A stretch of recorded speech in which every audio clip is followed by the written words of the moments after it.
Well, good morning, everybody.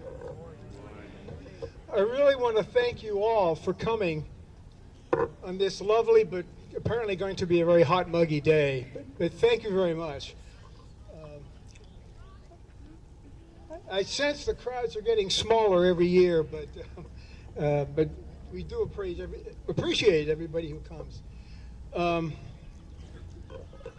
Let's see here.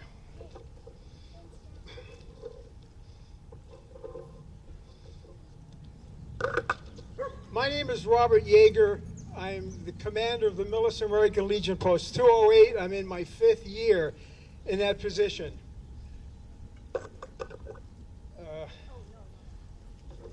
And pardon, I'm unaccustomed to public appearances and speeches and so forth. I just want to say a few words. Massachusetts has always played a big role and has been in the forefront of our nation's defense. In remembrance of why we are here today, I thought I would take a moment and take a page out of Massachusetts' history, which, given the totality of the number of veterans lost in the Great Wars, is not large, but is a matter that might be of some interest to all of us gathered here. Massachusetts sticks out into the North Atlantic, and as such, during the Cold War, was a natural site to provide protection to the northeastern United States from air and or sea attack from Russia.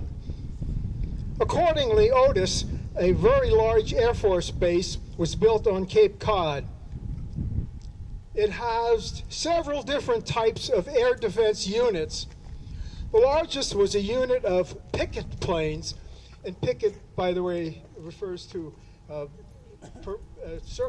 in our case, circle flying around the North Atlantic to watch for the Russians. We had several very heavy radars on each of our planes, and we patrolled the North Atlantic 24 hours a day, 7 days a week. We had a crew of from 15 to 20 airmen and flew missions that could last up to 12 hours depending on the assigned patrol station. Excuse me. We lost the first of these planes July 1965, another November 1966, and yet a third April 1967. All crashed in the North Atlantic with a total loss of 50 airmen. These men were not lost in battle. Just like the submarine Thrasher, also lost in the North Atlantic with the loss of all of its crew. This is considered a risk of military service. I tell this story to remind all that the defense of our country, in the defense, we must honor not only those who died in combat, but also remember all who died in service for and in defense of our country.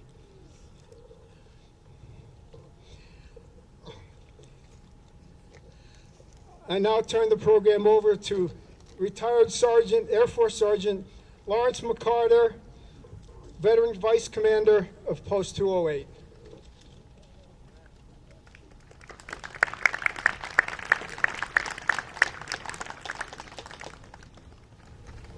Welcome to our annual Memorial Day ceremonies. Without further ado, I would like to call upon the Chaplain of American Legion Post 208 to lead us in a prayer.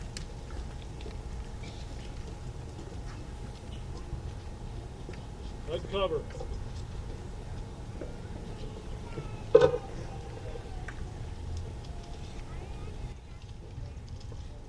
O Divine Master, we thank you for this opportunity to honor our fellow veterans who have passed on to be with peace with you. Grant them your grace and blessings as they spend eternity in your holy and perfect love. We praise you, dear God, for the promise of salvation through the sacrifice of our blessed Lord Jesus Christ. Guide and direct our lives that we may join them when you call us home. In your precious name we pray. Amen.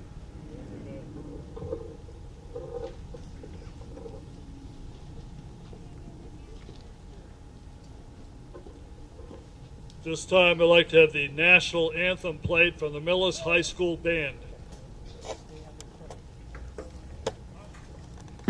Present. Her!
In accordance with Memorial Day and remembering the first Memorial Day ever, I'm going to read from the Headquarters Grand Army of the Republic an order from John Logan, General Commander-in-Chief. The 30th day of May, 1868 is designated for the purpose of strowing with flowers or otherwise decorating the graves of comrades who died in defense of their country during the late rebellion and whose bodies now lie in every city, village, hamlet, churchyard in the land.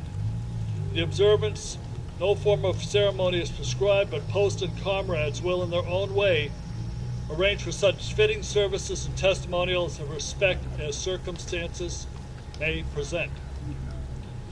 We are organized comrades, and our regulations tell us, for the purpose, among other things, of preserving and strengthening those kind and fraternal feelings which bound together the soldiers, sailors, Marines were united to suppress the late rebellion. What can aid more than to assure this result in cherishing tenderly the memory of our heroic dead, who made their breast a barricade between our country and its foes. The soldiers' lives were the reveille of freedom to a race in chains, and the deaths the tattoo of rebellious tyranny in arms. We should and can add to their adornment and security, but in a fitting tribute to the memory of her slain defenders, let no warrior foot tread lightly or rudely on such hallowed grounds. Let pleasant paths initiate the coming and going of reverent visitors and fond mourners. Let no vandalism of a vice or neglect, no ravages of time testify to the present and coming generations that we have forgotten as a people the cost of a free and undivided republic. If other eyes grow dull, other hands grow slack, and other hearts cold in the solemn trust, ours shall keep it well as long as the light and warmth of life remain in us. Let us then at the time appointed gather around the sacred remains and garland the passionate mounds above them with the choicest flowers of springtime. Let us raise above them the dear old flag that saved for his honor. Let this solemn presence renew our pledges to aid and assist those whom they have left among us a second charge upon a nation's gratitude, the soldier and sailors, widow and orphan. It is the purpose of the Commander-in-Chief to inaugurate this observance with the hope that it will be kept up from year to year with a survivor of the war remains to honor the memory of his departed comrades. He earnestly desires the public press to lend its friendly aid in bringing to the notice of comrades in all parts of the country in time for simultaneous compliance therewith. Department Commander will use efforts to make this order effective. By order, John A. Logan, General, Commander-in-Chief, N.P. Chipman, Adjutant General.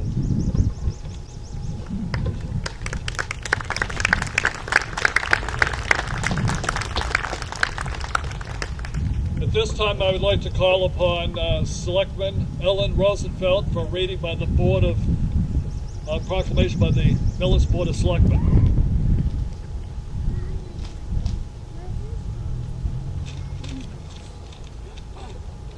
Proclamation. Whereas Memorial Day, originally called Decoration Day, is a day of remembrance for those who have died in service to the United States of America. Over 24 cities and towns claim to be the birthplace of Memorial Day. While Waterloo, New York was officially declared the birthplace of Memorial Day by President Lyndon Johnson in May 1966, it's difficult to prove conclusively the origins of the day. Whereas, regardless of the exact date or location of its origins, one thing is clear. Memorial Day was born out of the Civil War and a desire to honor our dead. It was officially proclaimed on 5th May, 1868, by General John Logan, National Commander of the Grand Army of the Republic, in his General Order Number 11. The 30th of May, 1868, is designated for the purpose of strewing with flowers or otherwise decorating the graves of comrades who died in defense of their country during the late rebellion, and whose bodies now lie in almost every city, village, and hamlet churchyard in the land. He proclaimed, the date of Decoration Day, as he called it, was chosen because it wasn't the anniversary of any particular battle. Now, therefore, be it resolved that the Millis Select Board do hereby proclaim Monday, the 30th day of May 2022, as Memorial Day in the town of Millis, and urge all citizens of this community to join us in support of Memorial Day.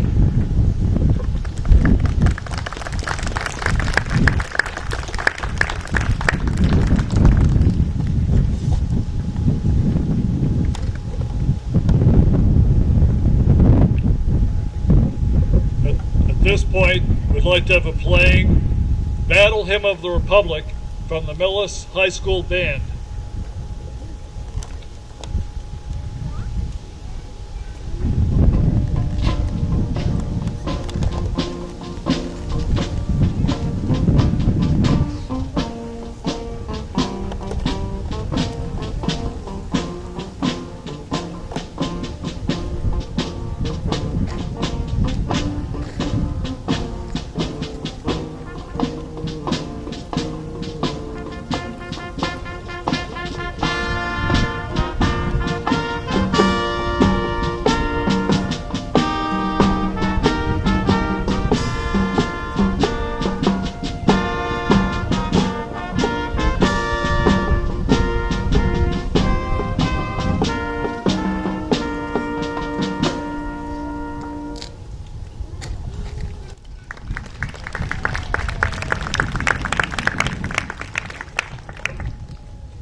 It is now my pleasure to present Sergeant Patricia Poff, a veteran of the Persian Gulf War, to read the Gettysburg Address.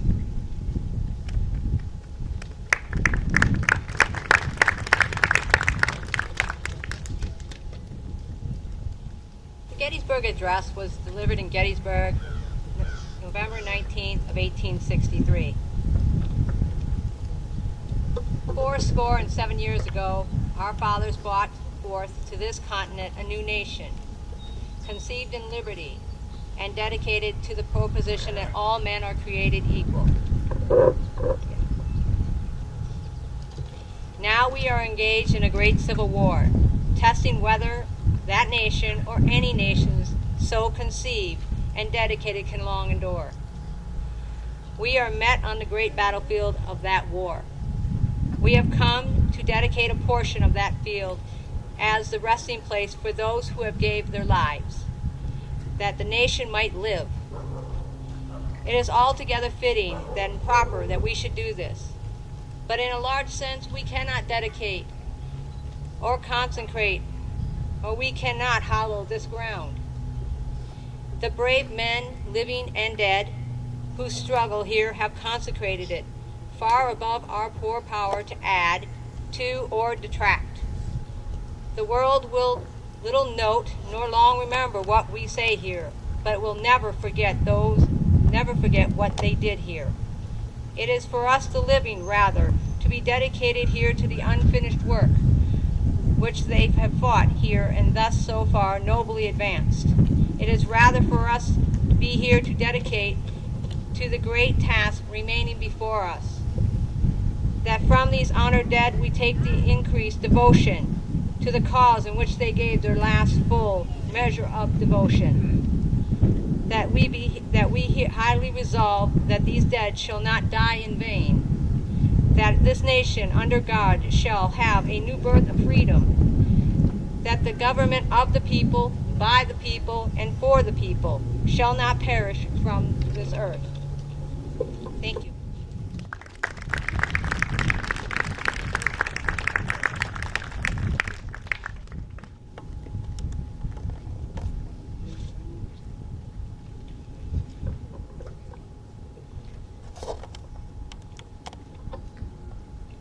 Next, I'd like to call upon Joseph Hersey, a former captain in the United States Air Force, and I might add a classmate of mine from the class of 1966 from Millis High School, and to read in Flanders Field.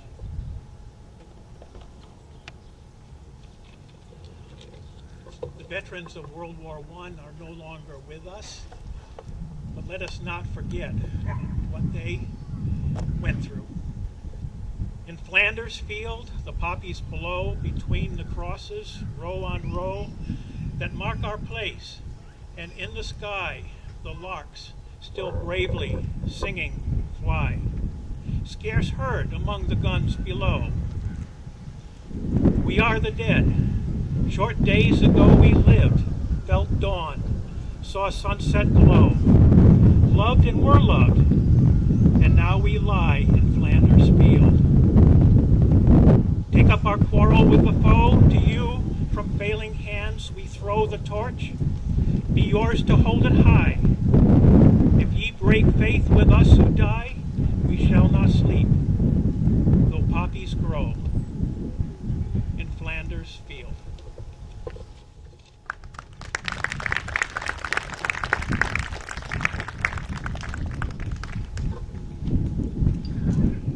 It is now my pleasure to introduce our featured speaker, who is John Moore, a retired major from the United States Marine Corps who served in both Afghanistan and Iraq, and I may add is also the Veterans Service Agent for the town of Millis, and he's still keeping his hand in the military by running a Marine Corps ROTC program at a high school. John?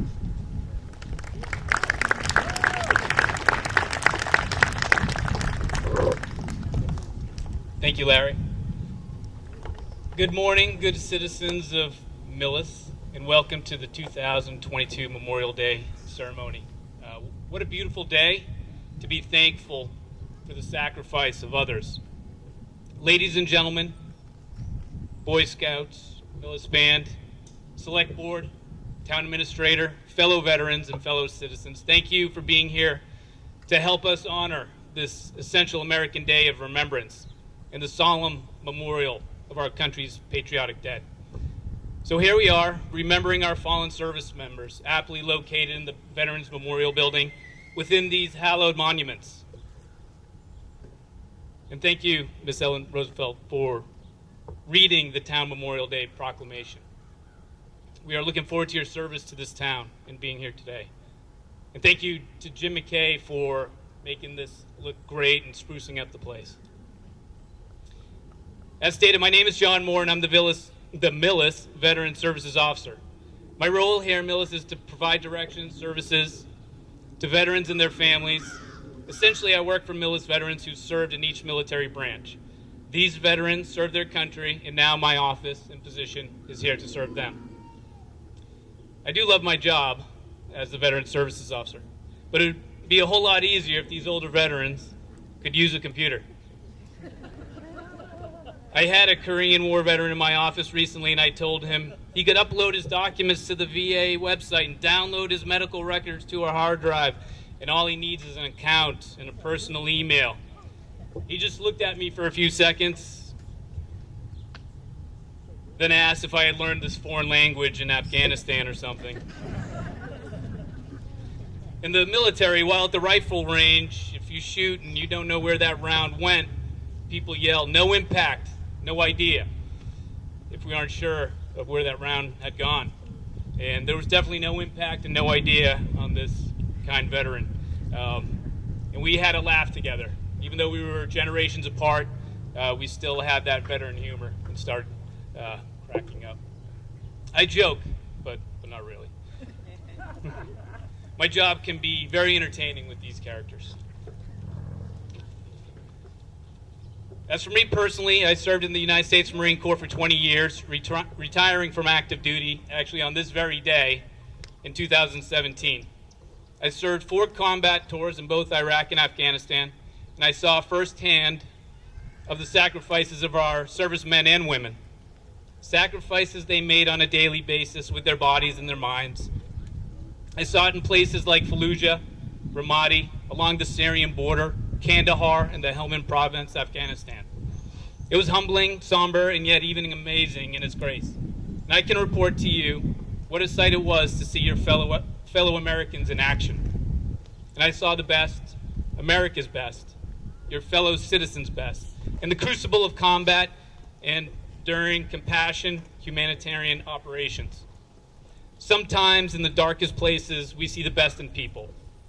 The only thing that matched their ferocity in battle was their compassion, discipline, and their professionalism. As America's example to the world, we, your military, we relied on our training, our moral compass, and our intestinal fortitude to do what was right and always protect the innocent. With the firm direction of General Mattis as we crossed into Iraq, he reminded us that to a U.S. Marine there is no better friend and no worse an enemy. We took that to heart, sometimes even at our own detriment and personal safety. And it's that selflessness and sacrifice that we honor here today. Today we honor the sacrifice of all service members and their Gold Star families who left Millis to fight in the great cause, their great cause, and unfortunately never to return. Men such as Harold Hall, Joseph Kearney, Stanley Pollard, Benjamin Vernier, Ernest and Thomas Clues, Allen, and George Russell, as well as 2 Medal of Honor recipients buried at Prospect Hill Cemetery, William Newland and Charles Roberts. An amazing fact that's something all Millis residents should be proud of. But think for a minute, the willingness of some to give their lives so that others might live. It never fails to evoke in us a sense of wonder, a sense of pride, and even a steadfast hope in humanity. Some things, as Plato said, are truly good and beautiful. As you visit any military cemetery, whether in France or Belgium or the Philippines, even the small part of Prospect Hill Cemetery here in Millis, and see the rows of simple white markers, Christian crosses, and stars of David, you realize that each one marks a resting place of an American hero. Whether they died at places like Bunker Hill, or the fields of Gettysburg, or the trenches at Belleau Wood, or the skies over Europe, or the volcanic sands of Iwo Jima, or the frozen Chosin Reservoir, or the steaming jungles of Vietnam, or the dense cities of Al Anbar, Iraq, or the mountains of Afghanistan. These sacred military cemeteries span several generations of young Americans, all different and yet all alike, like the markers above their resting places, all alike in a truly meaningful and profound way. Their country called and they answered. They went knowing the risks and the purpose, and they never returned home to their parents, spouses, or children. Each soldier, airman, sailor, merchant marine, coast guardsman, and marine died for a cause he or she considered more important than his or her own life. Well, they didn't volunteer to die. They volunteered to fight alongside their brothers and sisters to defend their country and American values of freedom. We are all human beings and are created equal. And how they must have wished in the ugliness of war that no other generation of young citizens would need to follow and undergo that same experience. I speak for all veterans that our hope is for our children and their children to live in a world of peace and goodness. But as the war in Ukraine shows, and how 9/11 and December 7th taught us, the enemies of peace will always have a sinister agenda against our people, our way of life. Our love for peace must forever be protected by dedicated, freedom-loving people willing to bear any burden. Ronald Reagan, the great communicator, said this so poignantly 37 years ago. I quote, "Sometimes back I receive, in the name of the country, the bodies of 4 Marines that died on active duty. I said then that there was a special sadness that accompanies the death of a service member, for we're never quite good enough to them. Not really. We can't be, because what they gave us is beyond our powers to repay. And so when a service member dies, it's a tear in the fabric, a break in the whole, and all we can do is remember. It is, in a way, an odd thing to honor those who died in defense of our country, in defense of wars, in defense of us, and in wars far away. The imagination plays a trick. We see these soldiers in our mind as old and wise. We see them as something like our founding fathers, grave and gray-haired. But most of them are boys when they died. And they gave up 2 lives, the one they were living and the one that they would have lived. When they died, they gave up their chance to be husbands, fathers, and grandfathers. They gave up their chance to be revered old men. They gave up everything for our country and for us. And all we can do is remember." With those words, I think of my own friends I lost during the wars in Afghanistan and Iraq. Most died as young men with new wives and young children. They were in their 20s with a long life of peace ahead of them, with their families and their dreams, but that chapter was never written. Those pages left blank. Their children grew up, and some, I'm proud to say, even followed their father's footsteps and into the Marine Corps. The world continues, but to me, my friends are always the same age, frozen in time, a life unlived, so ours could be lived in peace and enjoyed with our loved ones on days like today. We honor their sacrifice and with how we choose to live. So where do we get such men and women for service to this republic? The answer is easy. It's right here in Millis. The love for freedom is not passed down in our DNA. Each American generation must fight for it, protect it, and hand it to the next generation to do the same thing. The town of Millis has answered this call. It always has. Since the birth of our nation, sons and daughters of Millis have landed on the beaches, charged up the hills, liberated countries, and guarded our shores. For as long as there is an America, there must be men and women willing to sacrifice everything they are and anything they ever will be, for freedoms and the sacred and guaranteed rights of the American people. If we cease being a country worth fighting for, to live for, and even to die for, then this great democratic experiment known as America shall indeed perish from this earth. But that's always been the case, really. To reflect, will we live up to our principles and honor the sacrifices of our patriotic dead? Did we earn their sacrifice?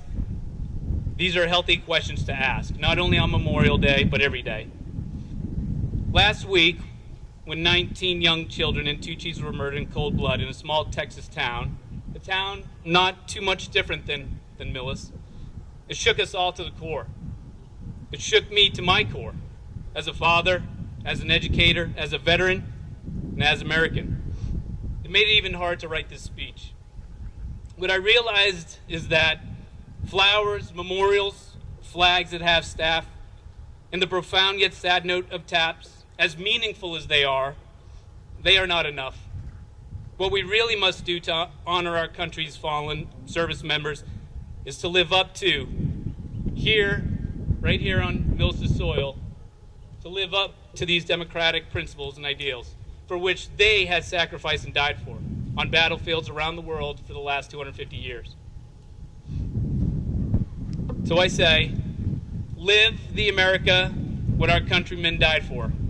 A country of freedom, equality, opportunity, decency, and neighborly love.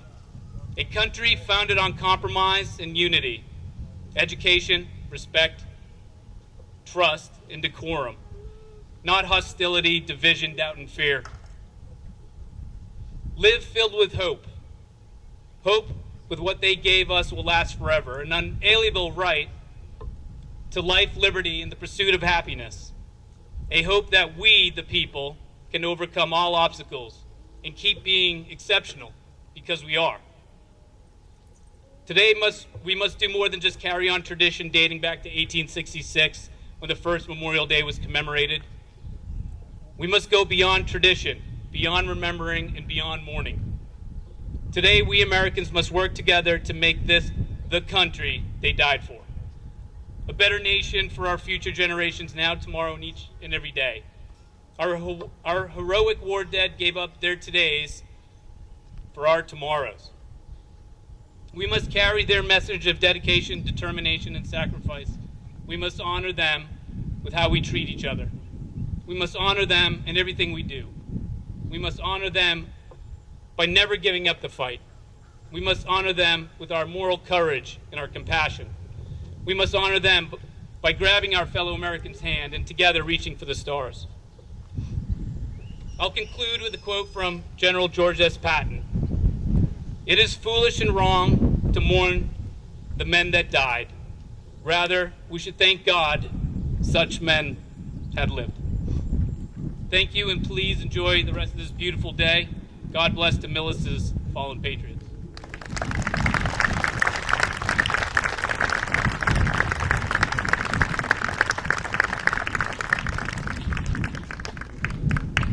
Next, we will have the laying of the wreath at the war memorials here for the Korea, Vietnam, World War II, the Persian Gulf, and subsequent wars. There are 4 different wreaths to be presented here. For the Persian Gulf wreath have Brian O'Donnell, the Corporal, United States Marine Corps, veteran of that war period. Joseph Hersey to do the World War II memorial, and he is, as I mentioned, was a captain in the United States Air Force. Pat Vaccaro to do the Korean Reef, and he is a retired sergeant from the United States Marines, recipient of the Purple Heart, and was up fighting in the Chosin Reservoir with the 1st Marines. To do the Vietnam Reef will be Colonel Michael Yaffe, United States Army. All those presenters proceed to their appropriate monuments.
From the Millis High School Band, could we have a playing of America the Beautiful?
One of the next things we will do is we'll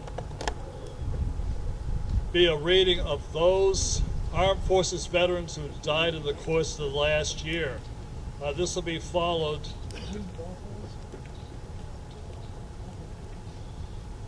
by a poem, For Whom the Bell Tolls.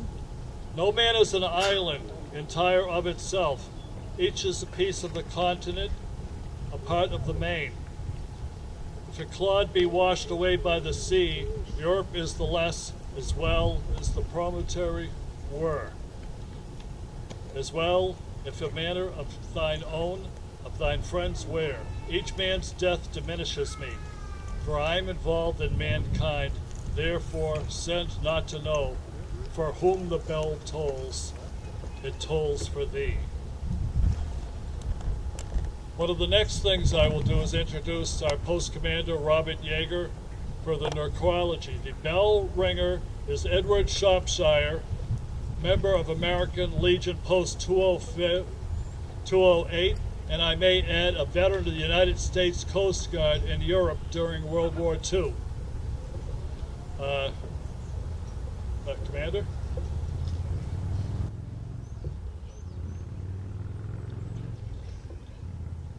Sharpie, can you hear me? If you can, sound the bell.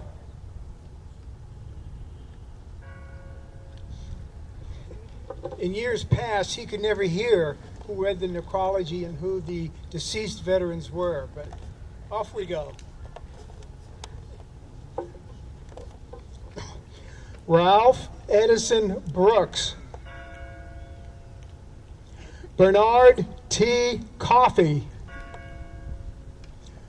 Harold Crosby, Jason Andre Dobbs, Matthew Michael Kane, John T. Donahue Jr., Herman F. Downing, Constantino John Greco, Paul Howie, Charles Walter McChesney, Mark E. Slayton, Edwin Waite,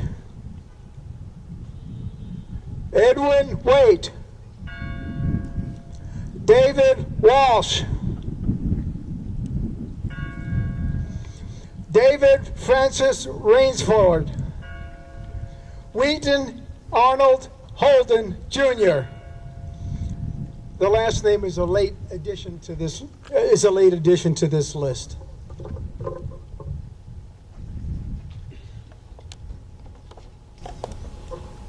I may add on Wheaton Holden Jr. He was a Lance Corporal in the United States Marines, and he was one Millis resident while I was in Vietnam. I actually got to see him there. I visited him in the hospital near Da Nang, Vietnam, where I was stationed. At that point, he was in a naval support hospital near Tin Sha in the Marble Mountain area. And it's fortunate I visited him the day that I did, because the following day he was being discharged and returned to his unit in the field. He's the recipient of 2 Purple Hearts and several Silver Stars, and later volunteered for and led Vietnamese patrols into the jungle under his own leadership. I may add that he also became fluent in the Vietnamese language, and he was one of the only Millis resident that I actually met face to face in Vietnam, and we talked for about approximately 2 hours.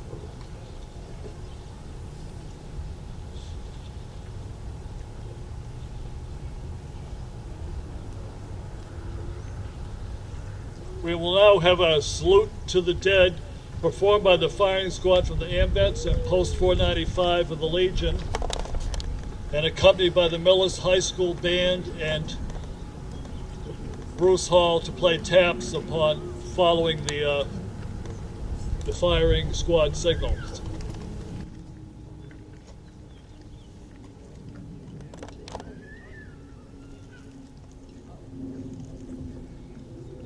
Present arms.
Order, arms.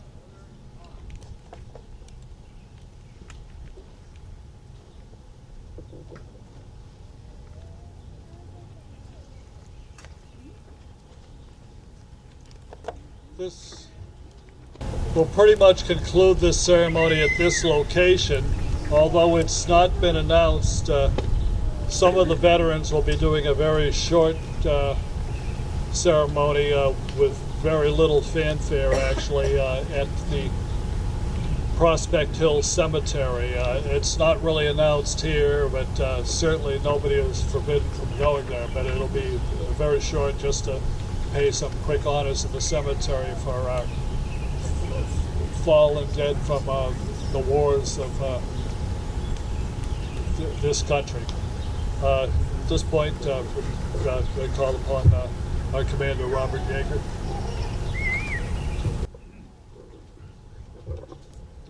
Hang in there, everybody. We're almost done. 75 years ago, President Roosevelt stated, "Those who have long enjoyed such privileges as we enjoy forget in time that men have died to win them." I personally want to especially thank Jim McKay and his team for the work they do in continually maintaining and refreshing, especially this memorial site and the World War I site in front of our Legion post. I also want to thank Select Board member Ellen Rosenfeld for her support of Post 208, as she does so in remembrance of her father, Hunna who fought in World War II. On September 2nd, 1945, General Douglas MacArthur presided over the Japanese surrender on the battleship Missouri in Tokyo Bay. In conclusion, he stated, "These proceedings are closed." Thank you. People seem to wait for me to say that. I've done it for so many years.